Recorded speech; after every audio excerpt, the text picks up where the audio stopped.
Hello my dear lovely students, मैं आनंद कुमार कर अपने यूट्यूब चैनल ए करंस classes India number 1 Nag Mandir Mishra टोला दरभंगा से आप सबों का हार्दिक स्वागत और अभिनंदन है।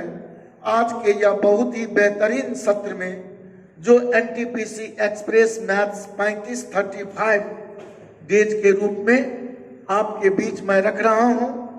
हमारे असिस्टेंट के तौर पर मिस्टर चंदन जी और विकास जी मौजूद हैं और आज मैं आपको लाइव क्लास न देकर आज से मैंने सोचा है कि आपके लिए वीडियो जारी कर दूं, क्योंकि लाइव क्लास में नेटवर्क प्रॉब्लम के कारण बहुत सारे छात्रों को परेशानी हो रही थी पढ़ने में।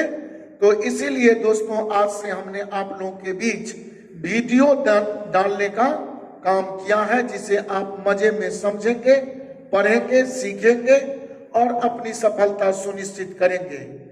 कोचिंग संबंधी किसी भी प्रकार का जानकारी लेने के लिए मेरे साथी, मेरे कोचिंग के निदेशक महोदय director sir mister Raju sir ji से आप 9934849798 पर संपर्क कर सकते हैं और कोचिंग संबंधी जानकारी हमारे डायरेक्टर सर मिस्टर राजू बाबू से प्राप्त कर सकते हैं। तो आइए दोस्तों, पहला प्रश्न का 4 ऑप्शन आपके सामने रखा हुआ है और साथ साथ आपके मोबाइल स्क्रीन पर यह पहला प्रश्न भी दिख रहा होगा। प्रश्न है कि रमेश की वर्तमान आयु 16 वर्ष एवं उसके चचेरे भाई का वर्तमान उम्र 7 वर्ष है। कितने वर्ष बाद रमेश की उम्र उसके चचेरे भाई के उम्र का 1.5 गुना हो जाएगी? कुछ भी नहीं करना है। तो रमेश की वर्तमान आयु है 16 वर्ष और उसके चचेरे भाई का उम्र है वर्तमान में 7 वर्ष। अब प्रश्न है कितने वर्ष बाद? तो जितने वर्ष बाद मैं रमेश का उम्र बढ़ाऊंगा उतना ही वर्ष तो आपका उसका चचेरा भाई का भी उम्र बढ़ जाएगा। अगर मैं हूं 30 वर्ष का और आपका उम्र है सपोज 20 ईयर्स, मैं हूं 30 ईयर्स, तो मैं अगर अपना 5 वर्ष बाद उम्र देखूं तो आज मैं 30 हूं तो 5 ईयर्स बाद मैं 35 हो जाऊंगा। तो आप भी न 20 हैं तो 25 बन जाएंगे 5 बढ़कर। तो इस स्थिति से अगर मैं बोलूं कि x वर्ष बाद, तो अगर रमेश x जुटेगा तो उसका चचेरा भाई में भी x जोड़ेंगे और तब कहता है कि रमेश की उम्र माने 16 प्लस x उसके चचेरे भाई का उम्र का 1.5 गुना होगा। तो 1.5 को आप 3/2 भी लिख सकते हैं। अब 2 यहां से हटा ले, क्रॉस गुना करें, 16 दूनी 32 प्लस 2x बराबर 7 से 3 का गुना 21 प्लस 3x, 3x में 2x उधर ले जाएंगे तो x और 32 में 21 लाकर इधर घटा लेंगे तो 11 और बहुत आराम और मजे से मैं इस प्रश्न का उत्तर बोल सकता हूं सीधा 11 वर्ष। और मुझे पूरी विश्वास है कि आपने इस प्रश्न को क्विक एंड फास्ट इस मेथड से समझ गए होंगे। बिना देर किए हुए मेरे दोस्त, मैं आपके साथ चल रहा हूं सेकंड नंबर के क्वेश्चन पर और दूसरा प्रश्न आपके मोबाइल स्क्रीन पर ये रहा।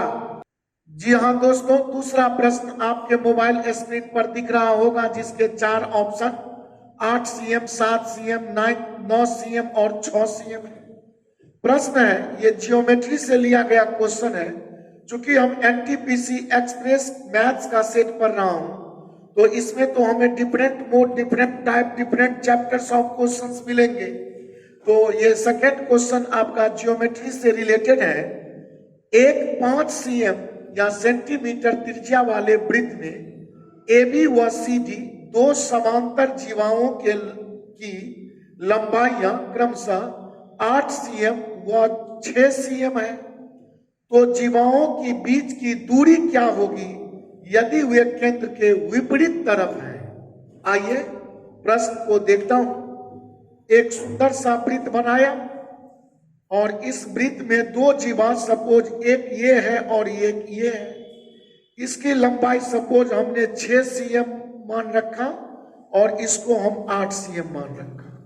केंद्र सपोज इसका ये है। अब है इसके बीच की दूरी बताइए, तो इसकी बीच की दूरी मेरे साथी ये होगा।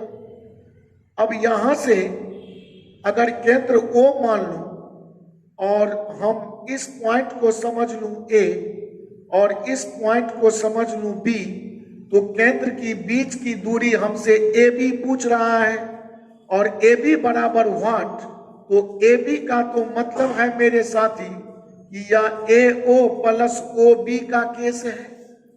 AB का मतलब AO प्लस OB है, तो मेरा AO फाइंड हो जाए और OB फाइंड हो जाए तो मैं AB दोनों को जोड़कर मजे में कह सकता हूं।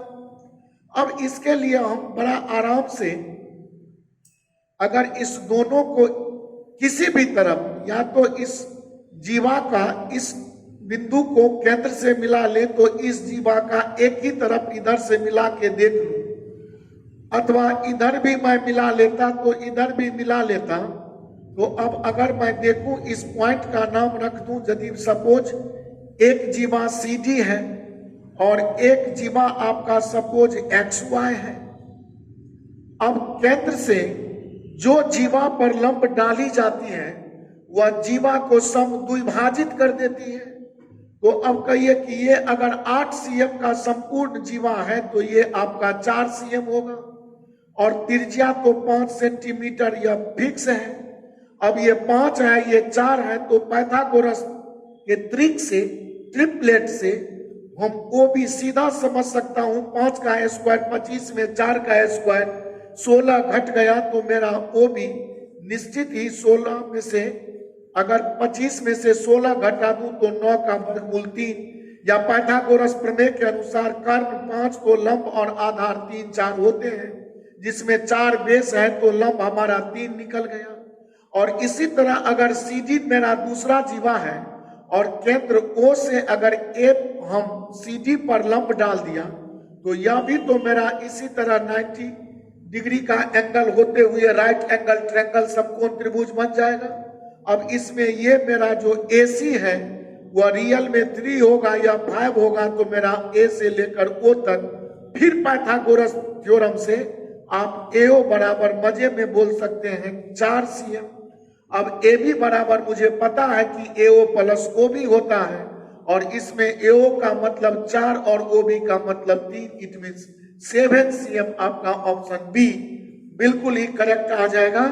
और NTPC परीक्षा के लिए बहुउपयोगी प्रश्नों का सेट आज के इस वीडियो में मैं आपके सामने प्रस्तुत कर रहा हूं, जिसे मुझे पूरा विश्वास है कि आप लोग बहुत बड़े मजे अंदाज में समझ रहे होंगे।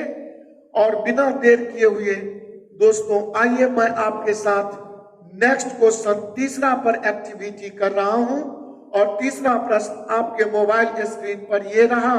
जी हाँ मेरे साथी, आपका तीसरा प्रश्न के 4 ऑप्शन 10, 12, 14, 16 ABCD क्रमशः लिख दिए गए हैं। ये भी प्रश्न आपका ज्योमेट्री से सिलेक्ट किया गया है और प्रश्न है तीसरा, देखा जाए कि एक नियमित बहुकोण का प्रत्येक आंतरिक कोण 150 डिग्री है। बात को गौर करें, सपोज मान लीजिए कि एक त्रिभुज में अगर कोई भी एक कोण आंतरिक का मतलब अंदर वाला कोण अगर 150 डिग्री ले लूं और इस भुजा को अगर बाहर बढ़ा दूं तो रैखिक युग्म अभिगृहित से अगर ये 150 है तो 180 में 150 घटाने से यह बाहरी कोण मिल जाएगा 30 डिग्री। और बाह्य कोण जो ही आपका किसी भी नियमित बहुकोण का मिल जाए तो उस एंगल से, उस एंगल का मतलब एक्सटीरियर एंगल या बाह्य कोण से अगर हम 360 डिग्री में भाग लगा दूं तो that is number of sides, वही भुजाओं की संख्या होती है। तो मैं समझाने के लिए आपको एक त्रिभुज की रचना पर समझाया।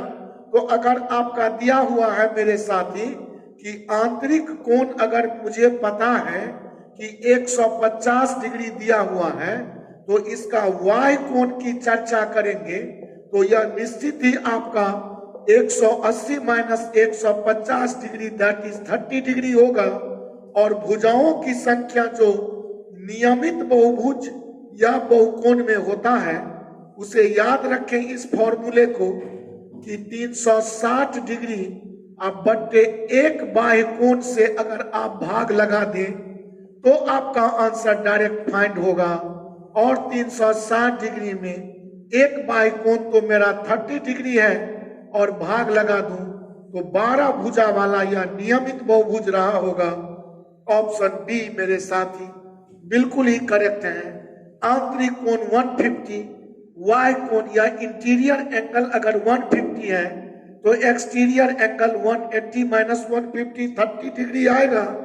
और नंबर ऑफ साइड्स जो मेरा निकलता है पॉलीगॉन का वह 360 बट्टे 1 वाय कोण से भाग देने से मिल जाती है। और इस तरह यह 12 भुजाओं वाला समबाहुभुज रहा होगा। और इस तरह मेरा साथी यह तीसरा प्रश्न भी आपका बहुत मजे में समाप्त हुआ। बिना देर किए हुए चलिए मैं आपके साथ प्रश्न संख्या 4 पर एक्टिविटी करता हूं। और प्रश्न संख्या 4 आपके मोबाइल स्क्रीन पर ये रहा। जी हाँ मेरे प्यारे साथियों, आइए चौथा प्रश्न का ऑप्शन 4 रखा हुआ है बोर्ड पर। 10√3 मीटर, 15 मीटर, 20 मीटर, 10 मीटर। मेरे असिस्टेंट चंदन जी और विकास जी के माध्यम से जो टेक्निकल ग्रुप हमारे हैं इस माध्यम से यह अगला चौथा प्रश्न आपके मोबाइल स्क्रीन पर दिख रहा होगा। जमीन पर एक टावर के शीर्ष का उन्नयन कोण 30 डिग्री है। तो this very question is taken from your height and distance and it is a part of trigonometry.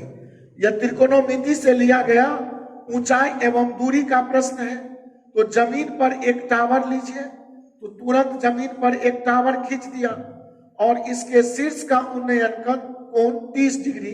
तो कहीं भी इस जमीन पर इस टावर का उन्नयन कोण सपोज हमने 30 डिग्री जमीन पर बना लिया।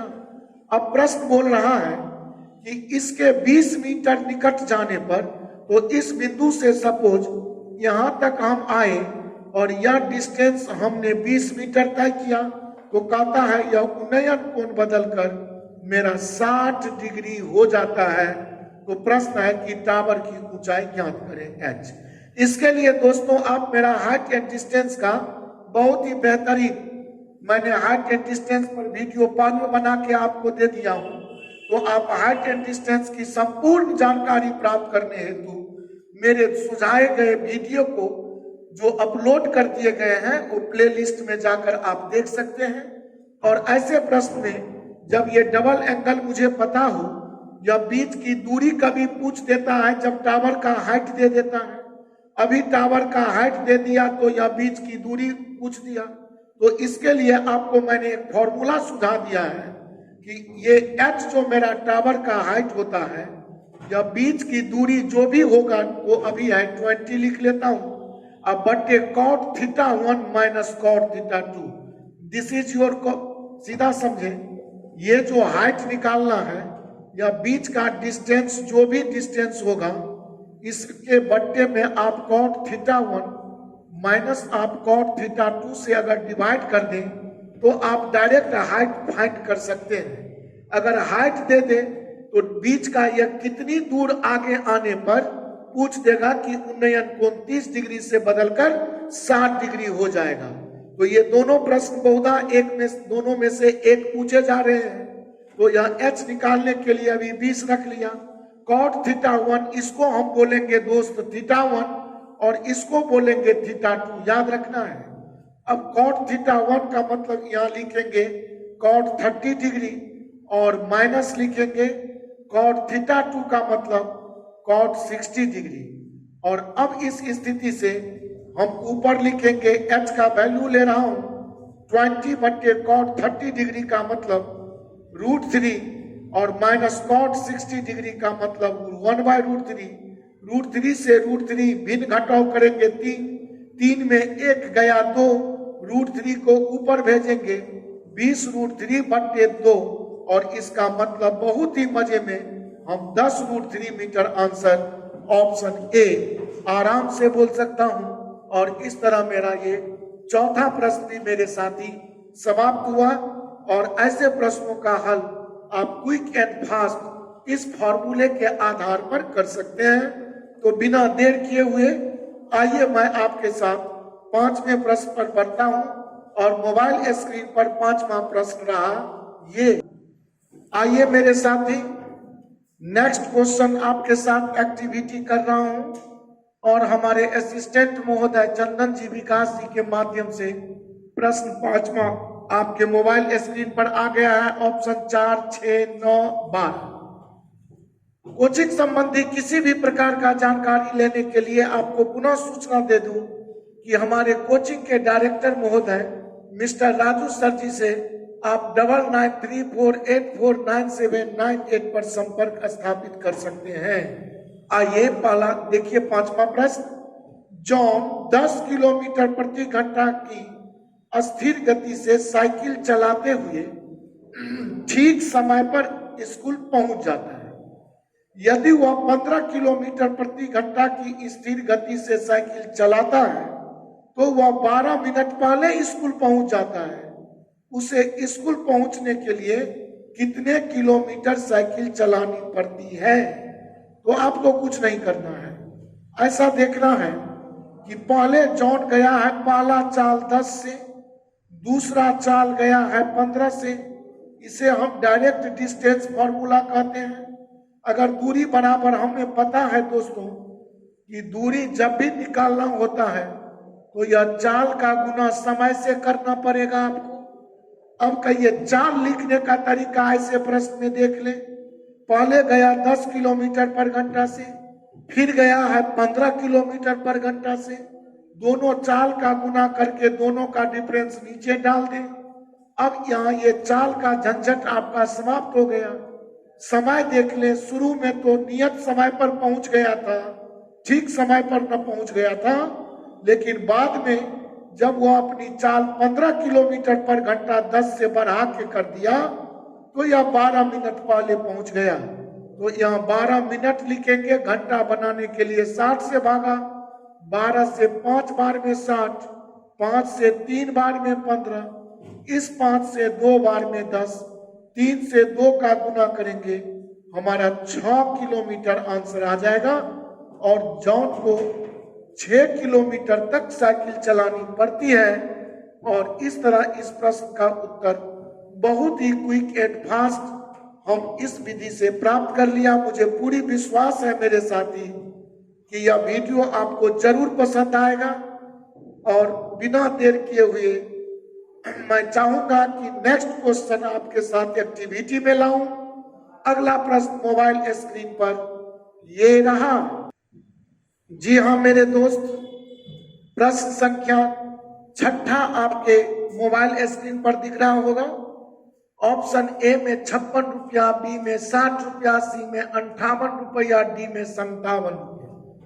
प्रश्न बहुत ही सुंदर है और ये हमारा अरिथमेटिक का प्रॉफिट एंड लॉस से लिया गया क्वेश्चन है कि 3 रुपया में 7 संतरे की दर से संतरे खरीदे जाते हैं। प्रति सैकड़ा संतरे किस दर से बेचे जाए कि 33% 33% का लाभ प्राप्त हो, 33% आपको प्रॉफिट चाहिए। अब हमको कहिए दोस्त कि 7 संतरा जो हमने खरीदा था उसका दाम लगाया था 3 रुपया, तो एक संतरा जो खरीदेंगे उसका दाम लगेगा 3/100। तो 100 संतरा खरीदने का दाम 3/7 गुने 100, this is cost price of 100 orange, या 100 संतरे का क्रय है। अब जब हमको 33% का प्रॉफिट चाहिए तो जो मेरा क्रय है 3/7 गुने 100, 33% प्रॉफिट का मतलब 133/100। अब विक्रय मूल्य निकालने के लिए गुना किया, 7 से 19 सत्ते 133, 19 दिया 57, अर्थात 100 संतरा मुझे 57 रुपया में बेचना पड़ेगा ताकि मैं 33% का मुनाफा कमा सकूं।